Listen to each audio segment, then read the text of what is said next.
nakikita po natin hindi lang pagdating kay Mr. Teves, kundi pagdating po sa ibang mga political events dito ay kung paano talagang nagba-violate na ng human rights ang mga instrumentalities of government. Kita niyo yung ginagawa ng Congress.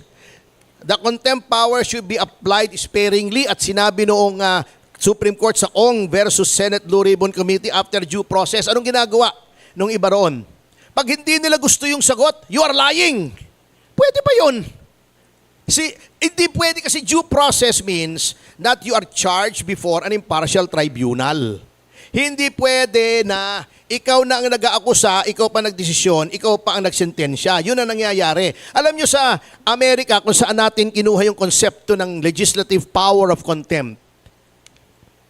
Kapag sinabi ng Senado o ng House doon, you are in contempt, hindi ka agad ikukulong kasi may due process eh. Ikaw ay i-charge ng contempt before the Federal District Court of Washington kasi nasa Washington yung House at saka yung Senate, di ba? Lilitisin ka.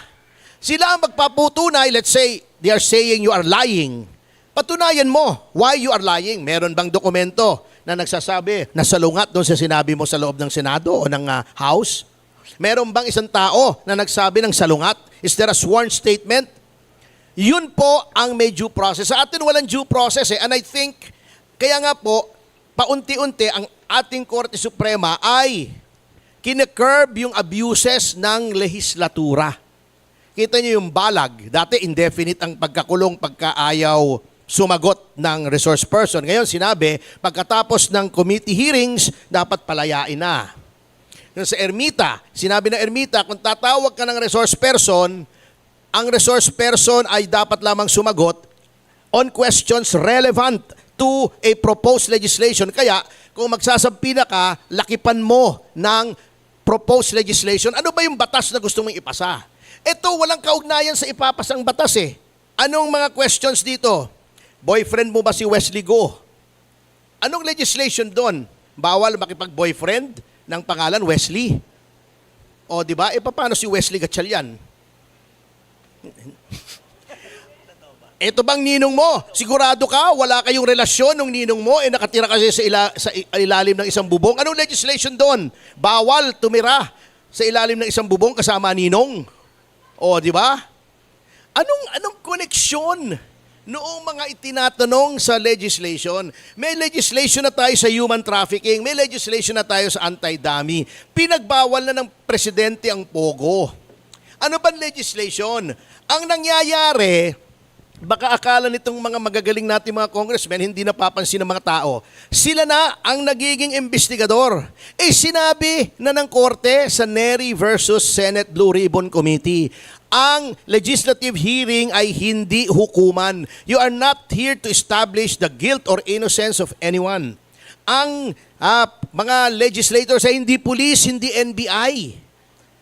Gumagawa kayo ng batas, hindi kayo para maglitis ng guilt or innocence o kung sinong dapat kasuhan. Kumuha kayo ng impormasyon para makagawa kayo ng batas. Inaabuso po eh. Oh.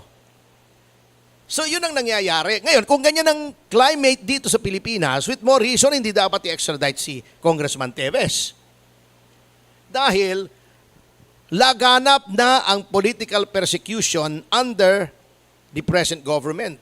O, yung kay Harry Roque, iko-contempt mo. Bakit mo iko-contempt? Anong kinalaman noong kontrata niyang bumili ng lupa sa pending legislation? Bawal bumili ng lupa ang dating cabinet member. Pwede ba yun? Isipin nyo, anong batas ang binubuo nila by asking those questions? May batas na sa lahat ng yan eh. Human trafficking, extrajudicial killing, may batas na. Ang dami-dami ng batas against yung mga murder na sa RPC. Oh. Ang dami ng batas, ano pang idadagdag nila? Parang si Rizzo Ontiveros, human trafficking. Last year lang, uulitin ko ito, inamyendahan na yung law on human trafficking. May nakalimutan ba sila at naghihiring na naman sila on human trafficking? Eh, kasalanan nila kung may nakalimutan sila. Hindi sila magaling tumrabaho. So yun ang sinasabi ko. Ginagamit na wine-weaponize yung legislative hearing as an instrument of political persecution. Kaya ako, ayokong makisali dyan. Kaya kiniklear ko yung pangalan ni Mr. Rainer Chu kasi I do not want to be part of those people na nagbibigay ng fake news. Ako, sa totoo lang, kung tutusin, pwede ko namang ispin to eh. Nasabihin ko, may kasalanan yan para malink lang si Pangulong Marcos. Hindi ko gagawin because I don't want to lie. Sabi ng nanay ko nung bata ko, liars go to hell. Noel po ng PTV News. Ay, attorney, tanong ko rin po yung here po. About po kay Cassie. So, kumusta na po yung health condition niya po? Tsaka, yung health condition niya po ba, pwede po ba yung maging basis para maalis yung contempt niya doon sa Quadcom, sa House Rep?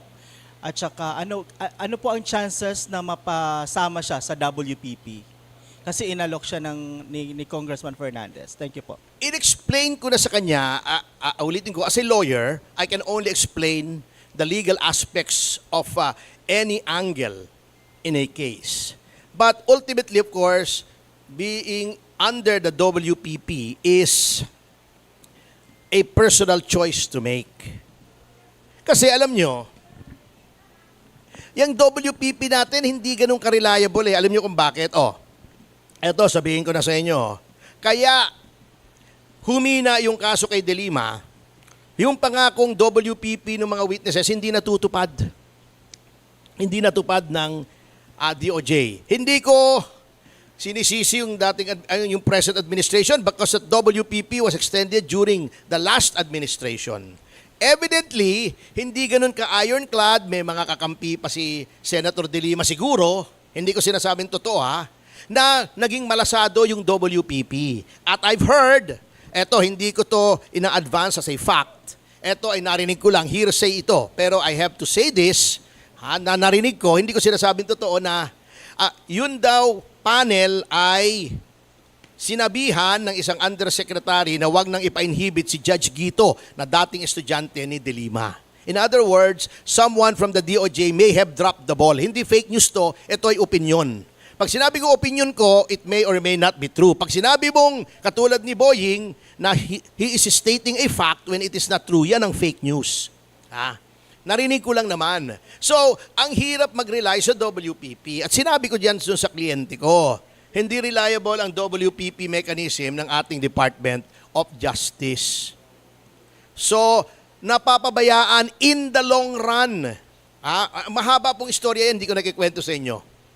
And I have the exchanges between kahit nung the previous administration pa kung saan hindi na-honor ang lahat ng provisions kaya natatakot yung mga witnesses na manganib sila.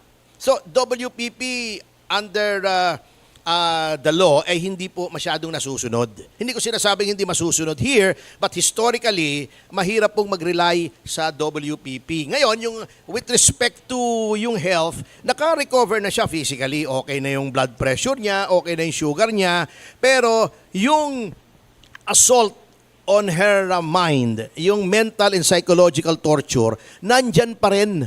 Hindi pa rin na tumitigil. Yun po ang ating concern. Kasi, again, uulitin ko wag naman nilang memenosin kasi sinasabi nila, hindi daw reason para hindi mag-testify. Magte-testify naman siya. Dadating naman siya, but she has to invoke her constitutional rights. Remember, yung kabubuli, kaka-threaten, kaka-intimidate, kaka-psychological torture ng mga legislators, they have already resulted in the suicide of one person. General pa, si Angie Reyes, natatandaan nyo, yung bunuli ni na Jinggoy, sa ni Panfilo Lacson ba yun? O ni Trillanes? Di ba nagpakamatay? General pa yun, sanay pa sa gera yun, nag-training pa sa PMA yun. He's supposed to be physically and mentally tough. Ito pa, 24 years old. Hindi naman sanay sa ganito. Bago nakita nyo yung trato sa kanya, di ba? May sasabihin pang, ikaw, puro pa cute, di ba? Sisigawan ka, sasabihin pa, huwag ka maniwala dyan sa abogado mo, kukunin yan lahat ng pera mo. Yung ba naman proper for a public official? Edi may right to counsel pa, hindi mo naman papalapitin yung abogado sa kanya. Ba't pa nagkaroon ng right to counsel? Di ba? These are violations of her rights na, siyempre, naapektuhan siya mentally and psychologically. Ewan ko ba kung bakit parang napi-feel ko na pagka ikaw ay elected to the legislature, nagiging sadista ka. That you seem to delight in torturing your fellow human beings. Yun lang talaga napapailing ako eh. Bakit nagiging monsters yung iba na legislators kapag nakaupo na sila ron? Dahil ba hindi makalaban yung mga tao kahit nasa teritoryo nila na kapag may hindi sila narinig na sinasabi, contempt, inaabuso na po ang contempt powers. Ang US legislature, napakatagal na, siguro more than 10 years nang walang nako-contempt. Huwag niyong sabihin ang mga batas ng Amerika ay inferior sa batas natin. Or in the reverse, huwag niyong sabihin ang batas natin ay better than the laws of the United States. Di ba? Presumptuous naman tayo. So, hindi kailangang abusuhin ng contempt powers to be able to make good laws. Yan ang hindi naintindihan ng ibang lawmakers natin.